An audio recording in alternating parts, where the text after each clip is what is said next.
Hi, in this video I'm going to show you how to do an I-cord bind off. Let's just assume this is a huge shawl I've been working on really hard, and I've got 100, 200, 500 stitches on my cable needle. I know I'm using double pointed here, but on my cable needle I have lots and lots of stitches and I need to do an I-cord bind off. So I'm going to use a different colored yarn just to show you. Usually they would say, you know, take your needle, cast on 3 stitches, 5 stitches, however many, and they would say cast them on through the backward loop method. So you can just add them on.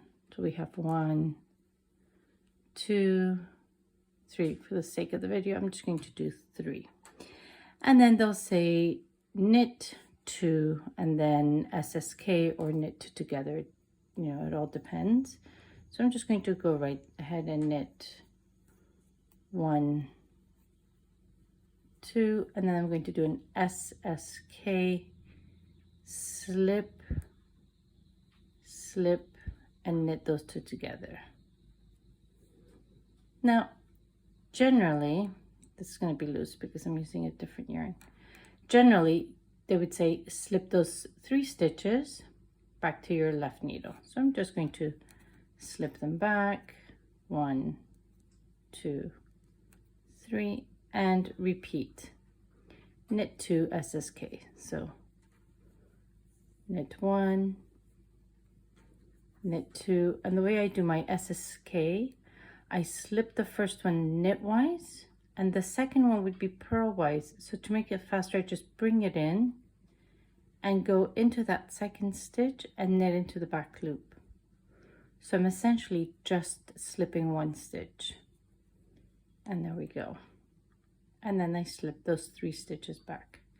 And I would do this the whole length of my 350, 800 stitches, or however many stitch shawl. So I would knit 2, 1, 2, SSK, slip knitwise, bring it back to my needle and go into the back of the 2 loops and take it off. And there we go. I would do that all the way. But if I have 300 and somewhat stitches and I have to keep slipping my stitches back to my left needle, it takes a really long time. Well, it'll take longer. So what I recommend, and I'm sure lots of other people recommend and do, is use a set of double pointed needles and the same size as the working needles you've been using. It has to be the same size. And you need 2 double pointed needles, okay? And I'll show you how you do this a lot faster. So we knit 2. The process in itself doesn't change. Knit 1, knit 2, and then slip 1, come in purlwise, and well, SSK, and knit the 2 through the back loop. Okay. Now instead of slipping the stitches on my right needle back to my left, I leave them there.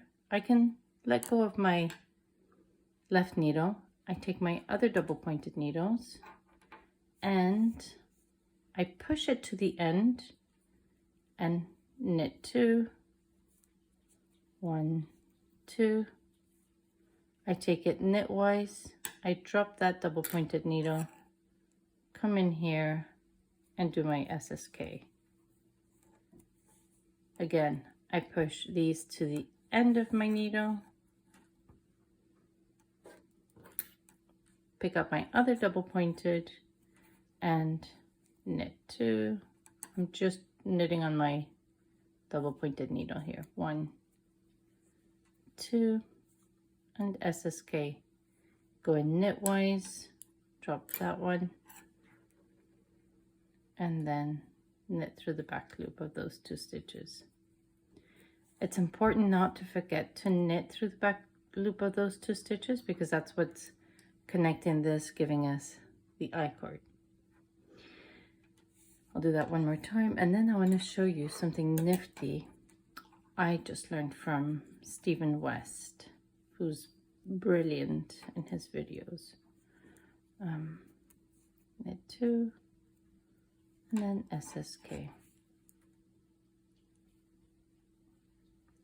Now let's say, and this is what I learned from Stephen West, let's say I'm doing my I-cord bind off and my shawl is really loose, right? And I'm finding this is a little tight. I'm just going to go ahead and knit a row of my I-cord bind off without doing the SSK. So I just come here and knit an extra row. And there we go. Now in my next row, I'm going to put those two together. I'm going to join it with my work, my main body. So 1, 2. It looks like I have a lot of needles and that this is really fidgety and confusing. And the first couple of stitches might seem a little bit like that, but the more you do it, the more you'll get comfortable with it. So here we can see a little hole because of that extra row I did. But in the grand scheme of things, when you have a loose shawl, you can't really see it. And it gives you a bit more give on your I-cord. So if you're finding it's tight, you can do that. The other thing you can do if you're finding your I-cord bind off is too tight in comparison to your work, you could go up a size in your double pointed needles and that'll give you a bit more give here as well. I find I-cord bind offs usually have a lot of give already, so you don't need to worry as much. But if you really want to make sure that it's loose, either go up a size in your needles for your double pointed or do that extra row every now and then, like every 3 or 4 rows. And if you keep it consistent, it might even create that design with a little hole every 3 or 4 rows. So I've done 2.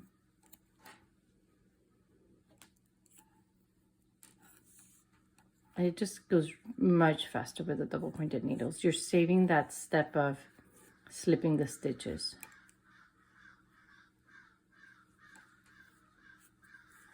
I've done 3 rows of the I-cord. I'm going to do 4 and then do an extra row.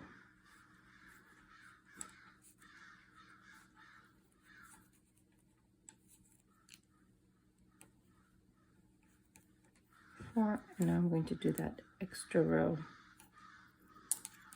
I think it's tight because you see how it's kind of curling a little. I don't want it to curl like that. It gives me the sense that it's being tight and I want it really to lay flat. Also, when I block it, I can pull it nice and long if I need to. So there's that extra I-cord row I added just to give me a bit more body.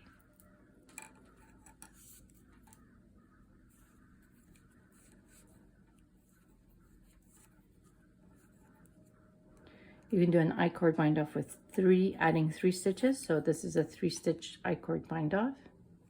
I'm essentially working through 3 stitches all the time. You can do a 5-stitch I-cord bind off. You can do 7-stitch I-cord bind off. Whatever number you want. The larger the number, the thicker the band. The thicker this band will be. And yeah, essentially that's it. Now, if you just have, well, 3 or 5 or however many stitches or 6, some people do a Kitchener stitch at the end, like they fold the stitches into each other and then you Kitchener them off.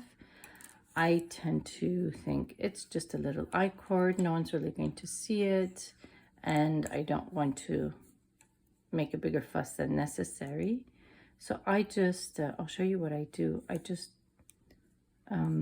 like you would do at the tip of a hat, where I draw the yarn through all 3 and cinch it up like if it was a little circle, and then that's it. I close it off that way. I'm nearly there.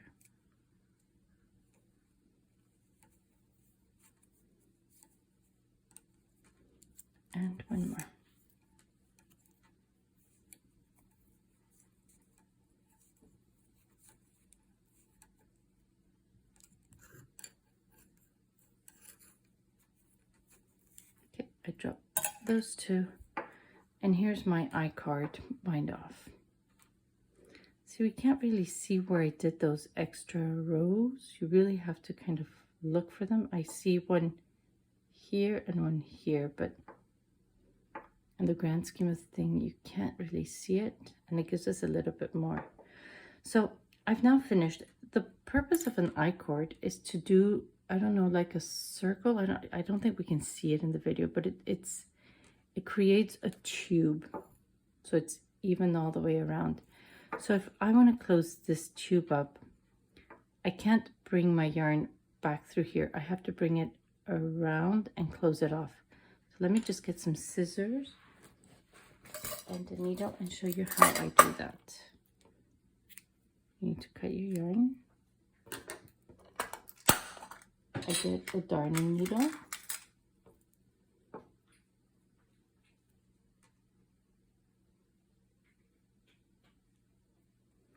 And so if my working yarn is coming out from this stitch, I go straight to the opposite one. So I push my stitches to the end of my needle. I weave it through all three, either one by one or all three at the same time. It's the same thing. And then I take my needle out. And that will close my I-cord. And that's it. That's all I do to finish off my I-cord. And then I weave in my needle, my yarn.